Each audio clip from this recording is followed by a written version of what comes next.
Welcome to the Red Room, everyone.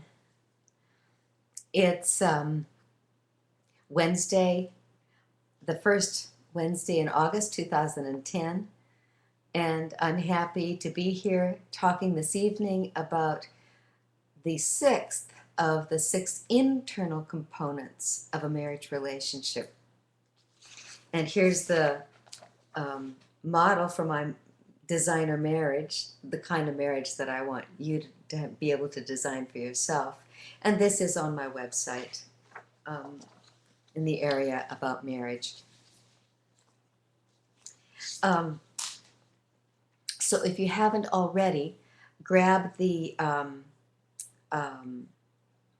download that's on your screen and print it out so that you can follow along and do this little quiz that's on the first page for you and for your marriage.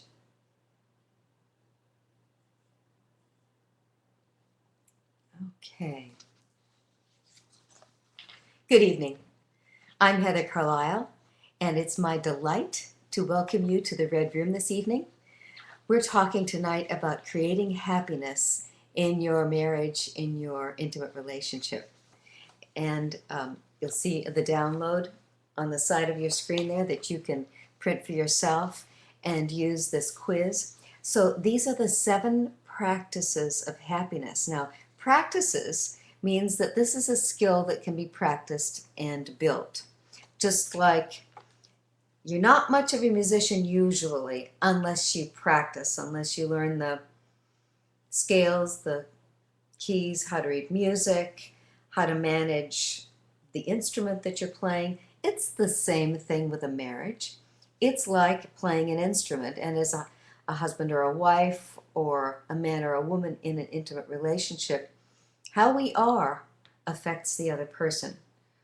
Not to say that what I do is trying to control and change Jack, but that how I am, how I feel, how I talk to him, how I treat him influences him and creates the part of the relationship that I'm responsible for.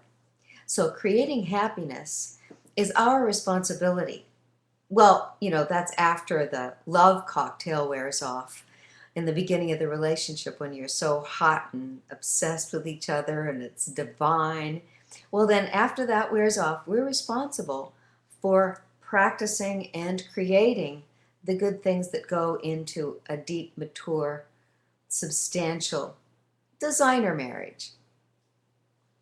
So this I've separated out from the other things that I teach on marriage that this 6th component is the practice of happiness. And happiness, it's not a feeling, and yet we feel happy.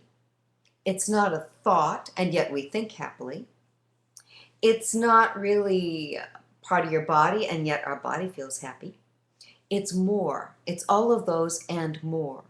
So I think of happiness as the component that's built on top of all of the rest. And it demands a healthy person and that we grow ourselves in healthy ways. Because the previous pieces that we talked about, first is know and share yourself. I'm going from what's inside the heart now.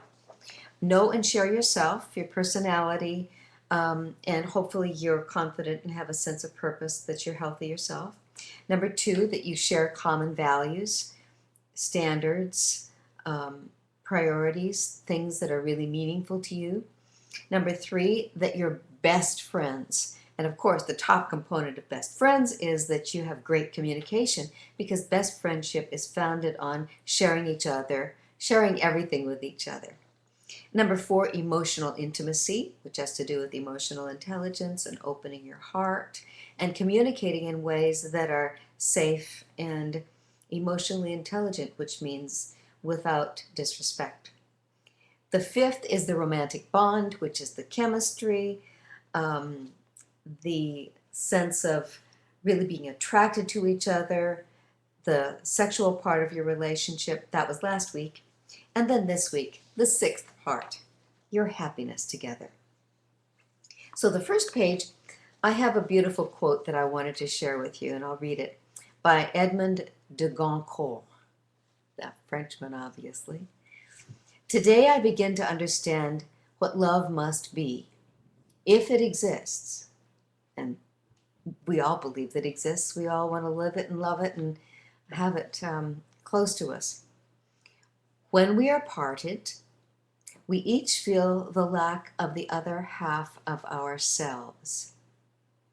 We are incomplete, like a book in 2 volumes of which the first has been lost. That is how I imagine love to be, incompleteness in absence. Now, ask me any questions you want, but that particular quote speaks to some people where they're saying, well, wait a minute, I don't want to be needy. I don't want to be incomplete without somebody else. I'm a complete and whole person.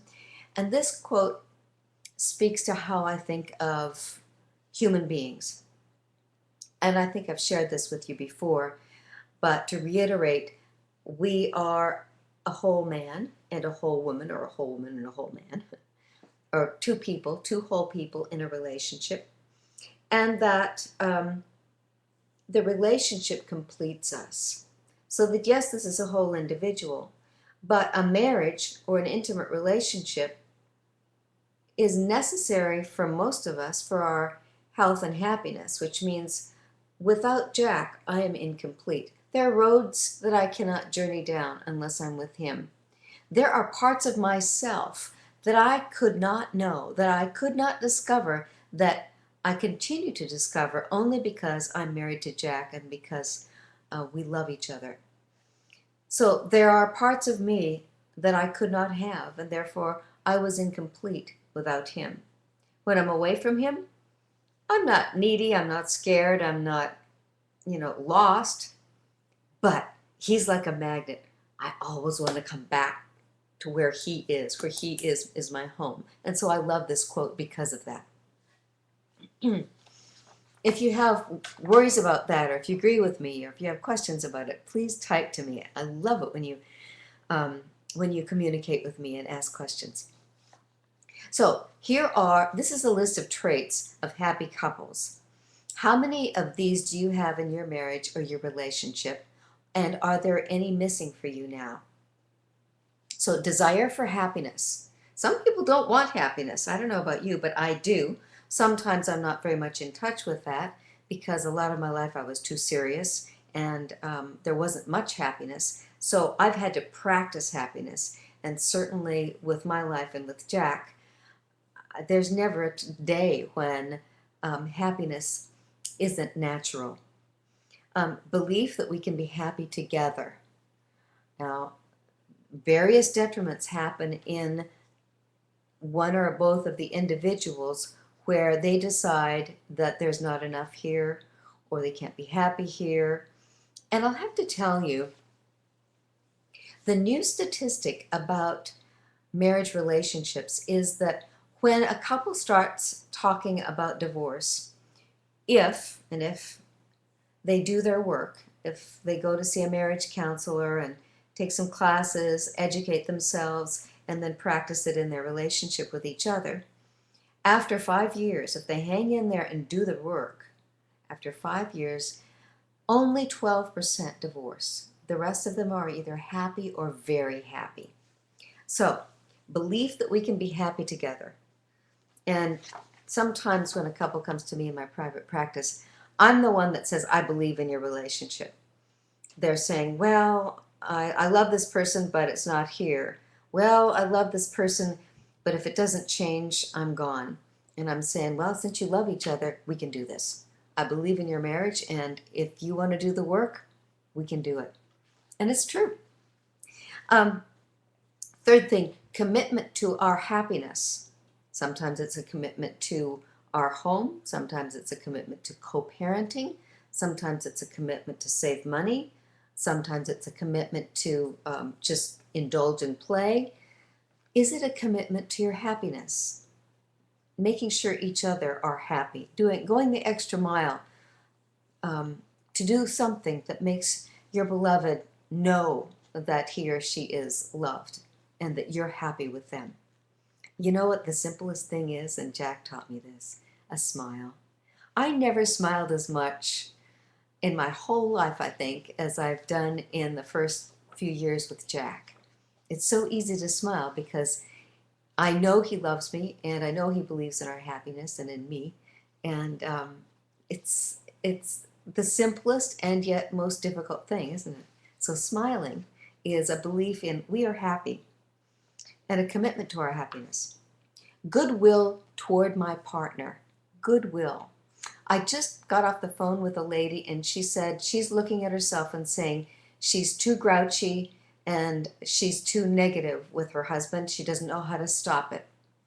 And this is exactly what she's sensitive to. She knows in some part of her being that she needs to have goodwill towards her husband, and not sure why she doesn't right now. Well, you and I know, you may know her, but I do know that probably there are hurts there that haven't been grieved, or there is forgiveness. Some way there's a block and frustration or anger that's in the way. And we know what to do about that. Focus on positive aspects of my partner and our relationship. Now, isn't it simple sometimes? Who knows what the trigger is or what our mood is? Sometimes we tend to focus on what's wrong or what's feeling bad or what we don't like, and displace our time, displace our mental time and our mental attitude with complaints or envy or grouching or whining to ourselves. I don't like whining, and sometimes I do it, which I think is why I don't like it a lot, because it looks me in the mirror. So we want to focus on the positive aspects of our partner and relationship, knowing that we're all just human. We have mistakes that we make and imperfections, and yet sometimes it's harder for us to focus on the positives in ourselves than it is on our partners. So think about that one for yourself. Gratitude that we have each other. You know, saying thank you and feeling thank you and thinking thank you seems to be a small thing. You know, we teach our little kids how to say please and thank you, and yet there's nothing like gratitude. And these things that we're talking about tonight, these 7 practices of happiness, again, to say, this is what I call the trump cards, kind of like grad school in relationships, because this comes from practice, which means we have to do it, the praxis. It doesn't just happen, it's not a concept, and it doesn't develop just because the two of you love each other. It's something that we do, like a discipline or a practice or a conscious choice. And gratitude that we have each other. Gratitude is not a thought. It's not a feeling. It's not a sense in our bodies. It's a larger concept than the things that we've been talking about. And oops.